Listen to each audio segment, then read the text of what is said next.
les Camerounais sont encore frustrés. Les Camerounais sont encore en colère. Et vous avez vu comment s'est manifestée la colère des Camerounais. Avant la proclamation des résultats, pendant la proclamation des résultats et après le discours du chef de l'État. Au cœur de l'Afrique, là où s'entrelacent les rivières du fleuve Sanaga et les montagnes majestueuses, se lève une nation dont l'histoire politique est marquée par la quête incandescente du pouvoir et de la justice. Le Cameroun, patrie embrasée par des espoirs trop souvent étouffés, devient chaque décennie le théâtre d'une tragédie au relent antique où le pouvoir et l'opposition jouent une pièce aux répliques infinies. On ne peut pas comprendre qu'il y ait une opposition et qu'à toutes les instances de la présidence jusqu'aux mairies, jusqu'aux communes d'arrondissement, qu'il n'y ait qu'un seul parti, on a l'impression que l'opposition n'existe pas. C'est d'abord, chacun se cherche, comme on dit dans notre jargon ici, là. Il faut d'abord arriver. Parce qu'on se rend compte que la mastodonte qu'est le LDPC, on ne peut pas facilement renverser les différents leaders parce qu'ils sont bien assis. Dans l'ombre pesante d'un régime qui se tire depuis plus de 43 ans, un président octogénaire incarne ce poids lourd de l'histoire, figé comme un ancre d'un passé qui refuse de céder.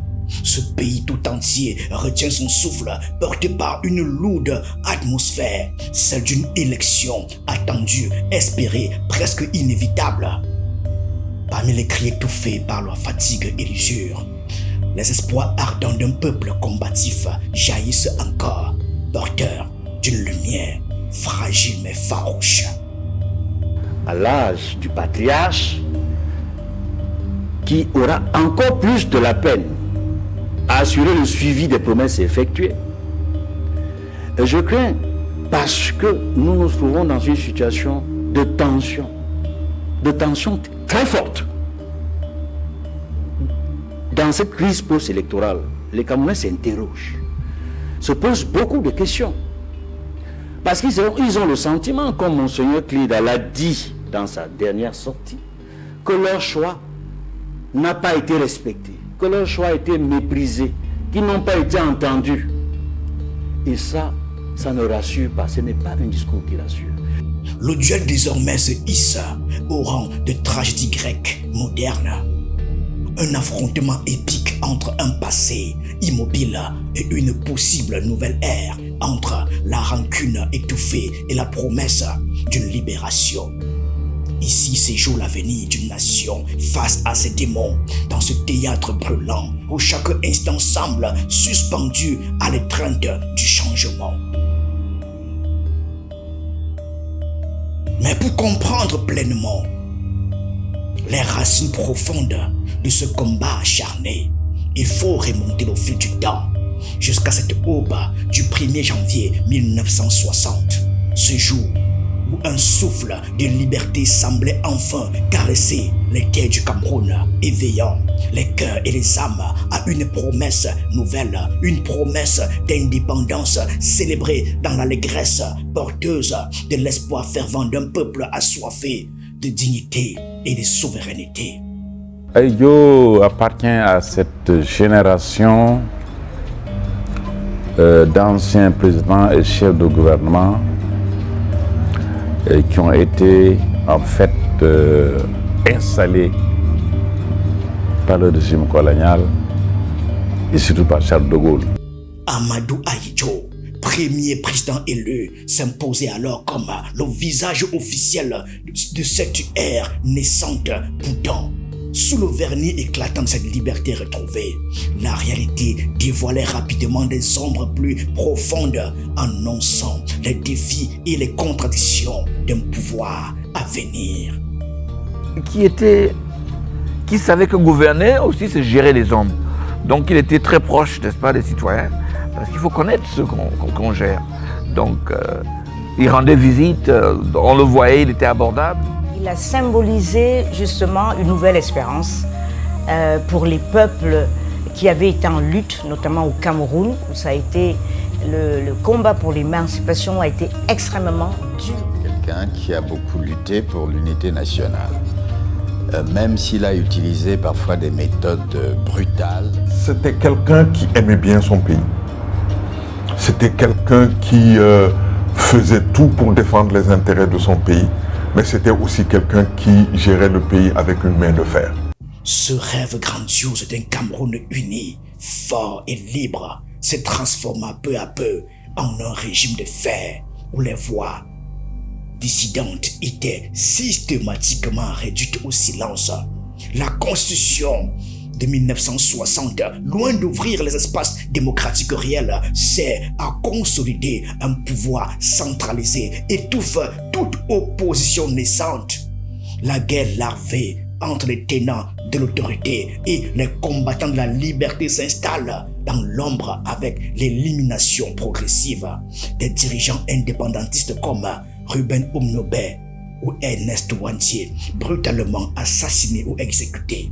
Ces morts, lourds sacrifices, sont les cicatrices profondes d'un pays en quête de sa véritable liberté. Les Camerounais attendaient en 1955 leur indépendance. Mais l'arrogance de Roland Pré, Pierre Mesmer et avant eux Robert de la Vignette, et avant Robert de la Vignette, après Robert de la Vignette, c'est Soukado, c'était des arrogants. Ils disent ceci, Pierre Mesmer dit ceci: nous avons donné l'indépendance aux gens qui ne demandaient pas du tout, après avoir massacré ceux qui en demandaient avec insistance. Ça, c'est de Pierre Mesmer, qui était un gouverneur du Cameroun à Yaoundé. Une telle arrogance, vous comprenez, gouverneur français. La France, ancienne puissance tutrice, continue de tirer les ficelles en coulisses, imposant une tutelle masquée à travers des accords invisibles. Les hommes d'Aïdjo, soutenus et formés par l'ex-régime colonial, assurèrent une mainmise quasi absolue sur les leviers économiques, militaires et politiques. Le franc CFA est devenu la monnaie nationale, symbole de cette dépendance silencieuse, tandis que les officiers français occupaient des postes stratégiques au sein des forces armées camerounaises. Cette indépendance, en réalité, demeurait prisonnière d'un pacte colonial renouvelé, une illusion macabre qui broyait les aspirations populaires. Une telle arrogance, vous comprenez, ils ont donné. Donc c'était un cadeau qu'ils faisaient au Cameroun, ce n'était pas un droit. Pourtant, au cœur de cette nuit politique, la flamme de la contestation ne s'éteint jamais. Les voix clandestines continuèrent de porter les espoirs d'un renouveau impossible à étouffer. Cette lutte féroce entre ombre et lumière, entre oppression et résistance, forgea l'âme d'un peuple prêt à tout pour arracher son destin des mains d'un pouvoir sourd et implacable. C'est cette flamme éternelle, allumée dans la douleur et le sang, qui animera les combats de John Frondi, Maurice Kamto et aujourd'hui Issa Chiroma Bakary. Vivre dans un pays pacifié, purifié de certaines pratiques ancestrales qui ne pouvaient plus avoir cours. Le Cameroun indépendant de 1960 n'était qu'un berceau fragile, balbutiant entre la promesse et le piège. Une tragédie annoncée aux l'histoire vivante s'écrit dans les crises étouffées d'une nation combattante. Au tournant des années 1990, dans un pays encore figé dans le joug d'un parti unique, la voix du fils du Nord-Ouest, John Frondi, éclata alors comme un éclair dans la nuit. Ancien libraire à Bamenda, homme du peuple, simple mais charismatique, il fonda en 1990 le Social Democratic Front, SDF, un cri d'espoir lancé dans l'arène politique camerounaise. Ce mouvement, ancré dans les luttes populaires, est devenu l'étendard d'une génération blessée, prête à briser ses chaînes. SDF was the first political party to be formed in 1990, and all other parties that came behind us never did the launching that the SDF did. And when they came out, they saw that the SDF was already getting very strong. they had to say they came up with the idea that the political parties should come together to talk with one voice, which we bought the idea. But what the SDF and those affiliate parties were doing was in good faith in the interest of the country.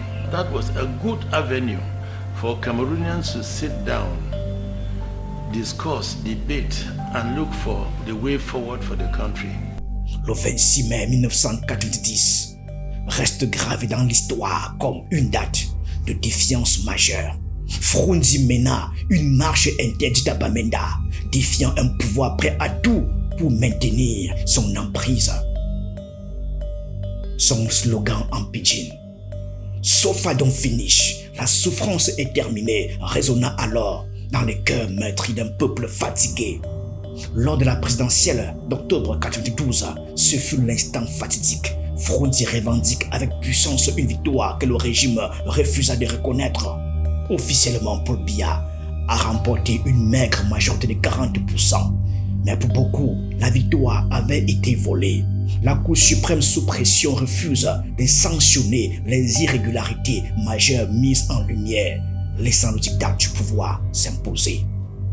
Candidature du chairman John Frunzi à l'occasion de l'élection présidentielle de 1992. Donc certains ont pensé que pour essayer d'obtenir l'alternance, peut-être fallait-il revenir à ces modes de mobilisation. Sauf qu'entre-temps, le pays a changé. Malgré les pressions, les menaces et la répression brutale, assignation à résidence, arrestation massive et attaque contre son domicile, Frunzi a choisi la paix, refusant la guerre civile. Il incarne la dignité dans l'adversité, un phare inextinguible dans la tempête. Son combat pacifique fait de lui un héros pour des millions de Camerounais, un symbole de résistance et de persévérance. Il a été le candidat malheureux face au président Paul Biya lors des élections présidentielles de 1992, 2004 et 2011, sans jamais abandonner son combat pour la démocratie. Jusqu'à sa mort en 2023, il demeura l'éternel opposant, marqué au fer rouge d'une quête démocratique tenace, fidèle à son engagement pour un Cameroun libre et juste, sans jamais faiblir. Le président Frunzi est un combattant qui n'avait peur de rien. Et c'est comme ça qu'il a poussé les Camerounais sur le chemin de la contestation pour arriver au changement. Le président Frunzi est quelqu'un qui a beaucoup aimé son pays, qui a beaucoup aimé, parce qu'à l'annonce des résultats de 92, alors que tous les cadres du parti le poussaient à la confrontation avec le pouvoir, il a estimé que le prix serait très élevé. Et il s'est plié, il a choisi la voie institutionnelle. Cette époque d'éveil politique intense et douloureuse forge les voies d'une opposition nouvelle, prête à poursuivre le combat malgré tout sur les pas du lion du Nord-Ouest, John Frunzi.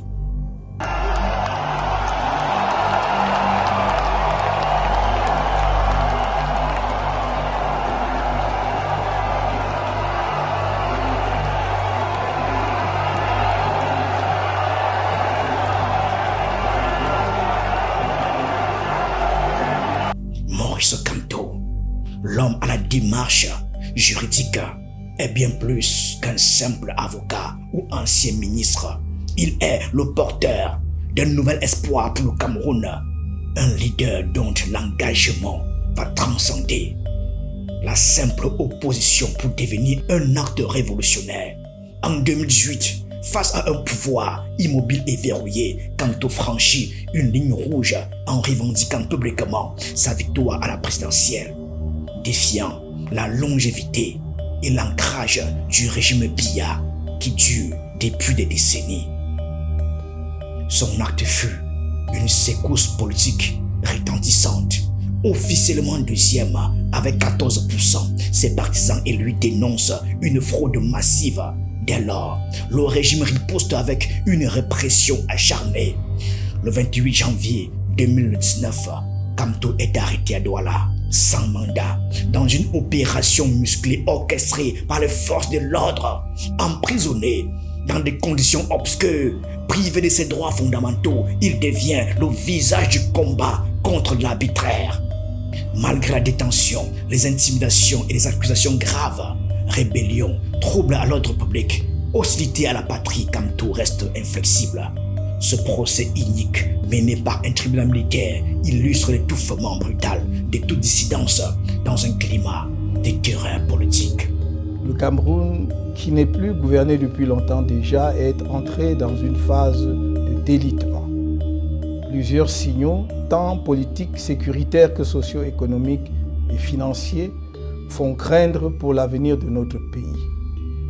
Ceux qui ont réduit la direction du pays à la répression aveugle et haineuse sont manifestement dépassés et réduits à bricoler des solutions de survie politique. 41 ans d'errement, ça use les cerveaux et les esprits, même les plus brillants. Tout montre qu'il n'y a plus un commandant à bord du navire Cameroun et que seules des factions se servent des leviers de l'État au service de leurs propres ambitions. Mais la résistance légale et politique est aussi une arme. En août 2025, Maurice Kamto s'est retrouvé au cœur d'un nouveau combat juridique crucial. Mais cette fois, dans le cadre du contentieux préélectoral en vue de la présidentielle du 12 octobre. Après avoir annoncé sa candidature sous la bannière du mouvement africain pour la nouvelle indépendance et la démocratie, au Manidem, Kamto a dû affronter une manœuvre politique et administrative visant à l'écarter de la concurrence. Tout commence en juillet 2025 lorsque Elections Cameroun, l'ICAM, l'organe chargé de l'organisation des élections, rejette la candidature de Kamto. La raison officielle, le Manidem, parti qui le soutient, aurait présenté une pluralité d'investiture en faveur de plusieurs candidats, ce qui serait contraire aux règles électorales. Pourtant, le Manidem affirme n'avoir investi que Maurice Kamto, dénonçant cette accusation comme une manœuvre arbitraire destinée à l'éliminer. L'opinion est bel et bien au courant de tous les tricotages qui ont été faits par le ministère de l'administration territoriale et M. Yebga pour vouloir imposer ce dernier au sein du Manidem, qui est une formation politique à laquelle il n'appartient plus depuis 2018. Ce dernier s'était d'ailleurs retiré dans son village en Kenglikok. Et je me souviens qu'en 2018, il a même soutenu la candidature du président Maurice Kamto. Donc c'est bien curieux qu'aujourd'hui, après près de 7 années d'hibernation, qu'il revienne et essaie de se prévaloir des investitures qui ont été faites par M. Anissé Kane, qui a maintenu la maison en vie pendant que lui, il avait démissionné. Pendant que lui, on l'avait démissionné parce qu'il a été exclu. Les résolutions de son exclusion ont été communiquées au MINAT, à son cabinet. Et le 2 août, il a pris une décision qui entérinait les dites, qui entérinait la dite exclusion. Donc maintenant, on est très surpris par la précipitation que le MINAT a essayé de faire, qui ne résiste pas à la rigueur des faits. Donc on ne peut pas faire comme si on vivait en vase clos. Nous sommes bel et bien au courant de toutes les manigances qui ont été celles de monsieur Yebga et du ministère de l'administration territoriale pour susciter une candidature indigne dans le seul but de paralyser celle de celui qui est considéré comme le principal opposant au régime RDPC. 2 jours après ce rejet, Kamto dépose un recours devant le Conseil constitutionnel, espérant une révision juste de sa candidature. Mais le 5 août 2025, le Conseil constitutionnel confirme la décision d'Elections Cameroun en déclarant sa candidature irrecevable. Ce rejet scelle son exclusion officielle du scrutin présidentiel. Selon son avocat, Hippolyte Méli Tiakouan, cette décision est non fondée, motivée par des considérations purement politiques, une volonté manifeste d'empêcher l'un des principaux opposants de défier le pouvoir en place. Nous sommes à un moment important de la vie de notre nation. Nous ne pouvons pas nous contenter d'une justice expéditive. qui peut aboutir à une implosion sociale. Derrière cette exclusion se cache une stratégie plus large. En 2020, le mouvement pour la renaissance du Cameroun, MRC, de Kamto, avait boycotté les élections législatives et municipales, dénonçant un processus électoral biaisé. Ce boycott a privé le MRC des représentants nécessaires au Parlement ou dans les conseils municipaux, condition sine qua non pour pouvoir présenter un candidat à la présidentielle selon le code électoral. Pire encore, le report des élections législatives et municipales à 2026, postérieurement à la présidentielle, a quasiment verrouillé la porte au retour légal du MRC lors du scrutin d'octobre 2025. Face à cette situation, plusieurs recours ont été déposés par le camp de Kamto et ses alliés, dont une nouvelle requête en septembre 2025 visant à contester la validité de certains documents et la légitimité de la procédure qui a conduit à son exclusion. Mais le choix du CC demeure rigide. Ainsi, la bataille préélectorale d'août 2025 devant le Conseil constitutionnel conclut tragiquement que Kamto, figure majeure de l'opposition camerounaise, est légalement empêché de participer à l'élection présidentielle. Cette exclusion, perçue comme un coup de force politique, a suscité l'indignation et les accusations d'un véritable coup d'État électoral contre les aspirations démocratiques du pays. Ce qui a renforcé le sentiment d'un scrutin à sens unique. L'intérêt et l'avenir du pays et de nos enfants sont en jeu. Et bon. Cette étape renforce l'image de Kamto en martyr politique, toujours déterminé à lutter contre les injustices malgré un système électoral et judiciaire verrouillé. Ce rejet contient la promesse d'une opposition fracturée mais toujours résistante, dont le combat pour la transparence et la justice citoyenne restait plus vivante que jamais. Mais cette résistance tourmentée n'est qu'un fragment de l'histoire, car face à un système qui use et abuse de ses institutions pour museler la dissidence, de nouveaux chemins doivent être arpentés. C'est ici qu'Issa Chiroma Bakary entre en scène. Il refuse cette danse infernale des recours judiciaires voués à l'échec, en tournant délibérément le dos au Conseil constitutionnel. Épicentre d'une logique politique sourde et inflexible, il offre une rupture stratégique, une lame nouvelle dans l'arsenal du combat démocratique. Vraiment un grand bravo à quelqu'un que je connaissais mais que j'ai redécouvert il y a quelques semaines, M. Chiroma, qui a fait une campagne excellente à travers le pays. Je l'ai accompagné pendant cette campagne. On a été à Douala, à Edea, partout, et j'ai vu cet homme-là entrer dans son peuple, parler à son peuple dans sa voiture.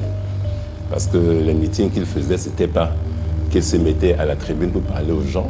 Il restait dans sa voiture et les gens venaient l'entourer et communiquaient directement en tapant de la main à tous ceux qui venaient vers lui.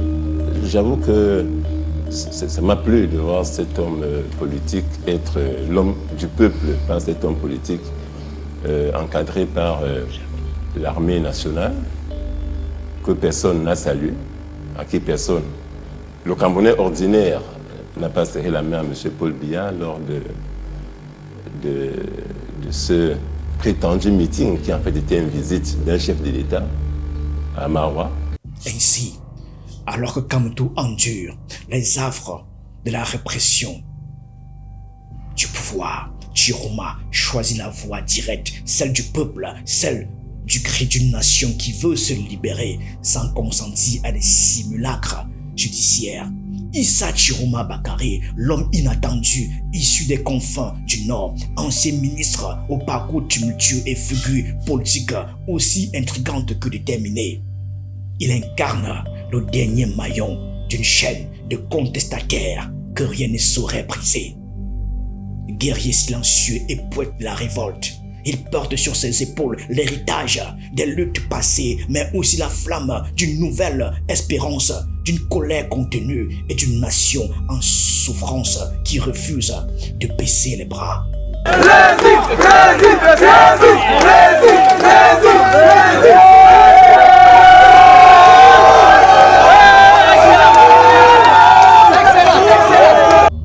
Niagarois, en 1946, issu de la communauté Peul, Chiroma est un homme forgé dans l'acier des contradictions et des combats. Ancien ministre, il connaît les arcanes du pouvoir, les trahisons et les pièges du système qu'il a longtemps servi. Mais c'est précisément parce qu'il a goûté les failles qu'il se retrouve contre l'ordre ancien, se présentant en 2025 comme un tribun incandescent à la croisée des chemins entre le passé et l'avenir, entre la loyauté rompue et la rébellion assumée. Alors que là, j'ai vu Chiroma parler aux Camerounais directement, répondre à leurs questions directement, sans tabou, sans détour. Abaminda, Adora Elia.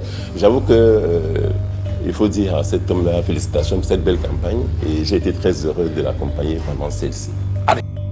Sa campagne électorale dans le Nord, mais aussi au-delà, est une épopée tragique traversée de ferveurs mystiques et de menaces. Entre blindés en patrouille et clameurs populaires, elle représente l'ultime espoir d'un peuple exsangue.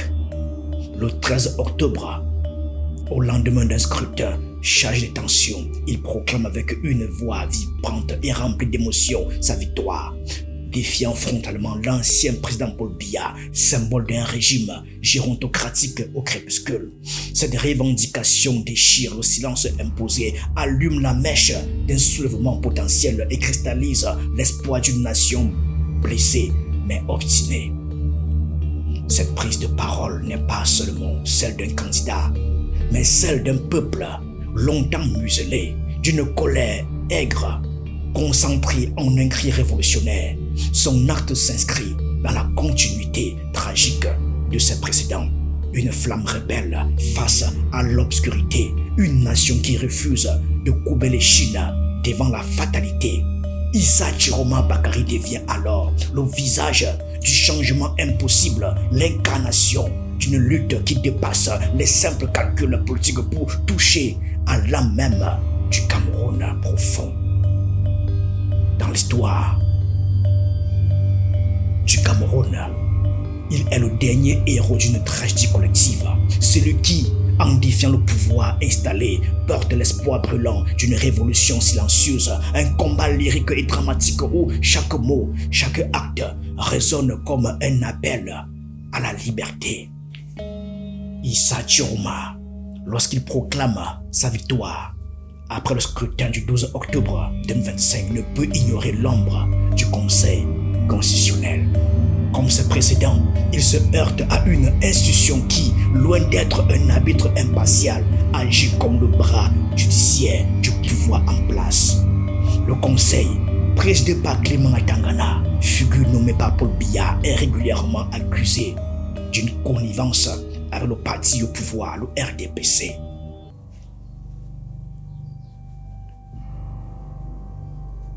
Pour ce contentieux post-électoral de 2025, Issa Chiroma, contrairement à Maurice Kamto, en 2018 ne dépose pas de recours. Conscient du rôle que le Conseil joue, cette institution, loin d'être garante d'une justice électorale transparente, s'inscrit dans une posture politique où la légalité devient un masque pour dissimuler la pérennisation du pouvoir. Face à cela, Issa Chiroma ne lutte pas seul, mais se dresse comme la dernière voix capable de défier ce système porteur d'un cri de révolte qui résonne au-delà des salles d'audience, dans les rues, dans le cœur du peuple camerounais meurtri. Ainsi, son acte dépasse la simple revendication électorale. Il incarne la résistance face à une machine figée, devient la figure tragique mais magnifique d'une nation en proie à la fatalité qu'elle refuse d'accepter. Cette opposition frontale entre Issa Chiroma et le Conseil constitutionnel fusion d'un pouvoir judiciaire instrumentalisé et d'une volonté populaire révoltée est le théâtre d'un drame politique où s'inscrit et s'écrit la quête d'une démocratie toujours différée. Ce triptyque historique, Frondi, Kamto, Chiroma, est bien plus qu'une simple succession de revendications électorales. Il est la mémoire vive d'un Cameroun déchiré, le miroir brisé d'un peuple tiraillé entre espoir et oppression. Chaque nom résonne ici comme un lourd chapitre d'une saga tragique où s'entrelacent les cendres de la résistance et la flamme ardente du combat pour la dignité.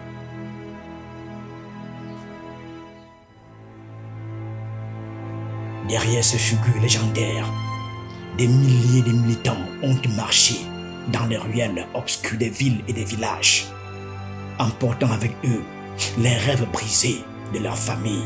Des dizaines de milliers de citoyens ont affronté la prison, la brutalité des forces de l'ordre, les nuits froides des cellules d'isolement et le silence étouffant de la peur. Ils ont été torturés non seulement dans leur chair, mais aussi dans leur être profond. Cette chair d'humain assoiffée de liberté, où chaque pas vers la lumière s'est payé au prix de lourds sacrifices. Leur corps a souffert sous les coups, leurs âmes ont été meurtries par le silence imposé et la terreur sourde. Ces hommes et ces femmes, ces anonymes devenus héros, ont porté avec une dignité tragique le fardeau de la résistance, affrontant la prison, la violence, la peur, sans jamais plier. Leur combat, c'est la chair même de l'espoir, ce souffle fragile mais invincible qui traverse l'histoire du Cameroun.